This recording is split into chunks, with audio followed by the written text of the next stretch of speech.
Hi guys, барлығына сәлем достар. Сіздермен бірге Қазглиш арнасы. Біздің бүгінгі келесі сабағымыздың тақырыбы to be етістігінің ауыспалы осы шақта қолданылуы. Яғни ағылшын тілінде айтқанда present simple'да қолданылуын біз сіздерге бүгінгі сабағымызда түсіндіріп беретін боламыз. Ендеше сабағымызды бастайық. Бірінші болымды түрін үйреніп алайық. Ол үшін біз осы есімдіктерді білуіміз қажет. Олар I, мен, you, сен, сендер, we, біз, they, олар, he, ол балаларға, she, ол қыз балаларға, және де it, бұл. Және де I есімдігі to be етістігінде m-ға өзгереді, you, a-ға өзгереді, және де he, she, it, is-ге өзгереді. He is, she is, it is. Ал есімдіктеріміздің көпше түріне to be етістігі a-ға өзгереді. We are, you are, they are. Енді зат есімдерді пайдаланып мысалдар келтіріп көрейік. A pupil, оқушы деген сөз. Және де pupil сөзінің алдында a белгісіздік артиклі тұр. Ал нақты артиклдер туралы біздің өзіміздің жеке сабағымыз бар. Оны алдыңғы сабақтардан қарап біле аласыздар. I am a pupil. Мен оқушымын. A teacher. Мұғалім. You are a teacher. Сен мұғалімсің. Students. Студенттер. We are students. Біз студентпіз. Friends. Достар. They are friends. Олар достар. A doctor. Дәрігер. He is a doctor. Ол дәрігер. A singer. Әнші. She is a singer. Ол әнші. A book. Кітап. It is a book. Бұл кітап. Келесі кезекте сұраулы түрін қарастырайық. Сұраулы түрінде біздің to be етістігіміз есімдіктің алдына шығады.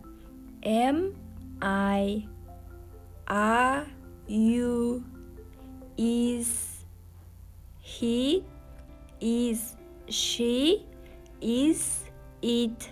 Және де көпше түрінде are we, are you, are they. Мысал келтіретін болсақ, am I a doctor? Мен дәрігермін бе? Are you a singer? Сен әншісің бе? Are we friends? Біз доспыз ба?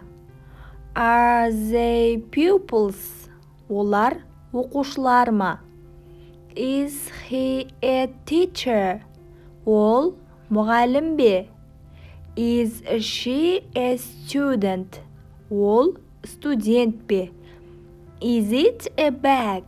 Бұл сөмке ме? Енді болымсыз түрін үйренейік. Болымсыз түрінде есімдікке not жалғауы жалғанады. Бұл қазақ тілінде емес деген мағынаны береді. I'm not a pupil. Мен оқушы емеспін. You are not a teacher. Сен мұғалім емессің. You are not a student. Біз студент емеспіз. They are not friends. Олар дос емес. He is not a doctor. Ол дәрігер емес. She is not a singer. Ол әнші емес. It is not a book. Бұл кітап емес. Енді сын есімдермен мысалдар келтіріп көрейік. Сын есімдердің алдына ешқандай артиклдер қойылмайды. Қазір біз осы сөздердің аудармасын айта кетейік. Tired, шаршаған. Nervous, қобалжыған. Cold, тоңған. Angry, ашуланған. Tall, ұзын. happy бақытты, round домалақ. I'm tired мен шаршап тұрмын.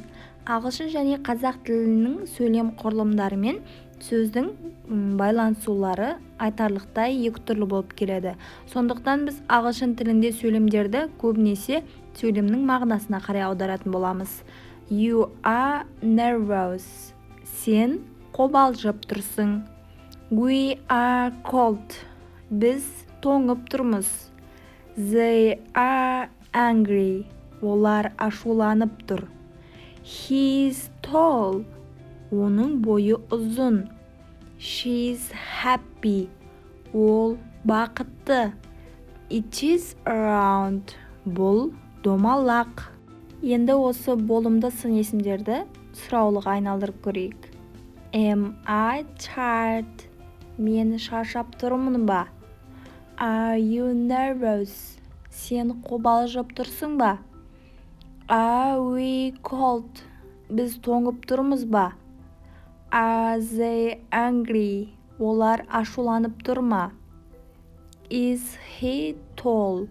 Оның бойы ұзын ба? Is she happy? Ол бақытты ма? Is it round? Бұл домалақ па? Енді осы сөйлемдерді болымсыз түрге айналдырамыз.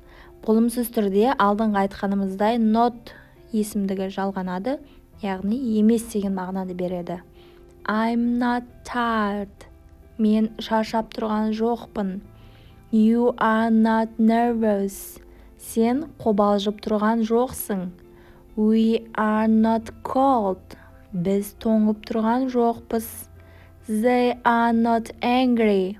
Олар ашуланып тұрған жоқ. He is not tall.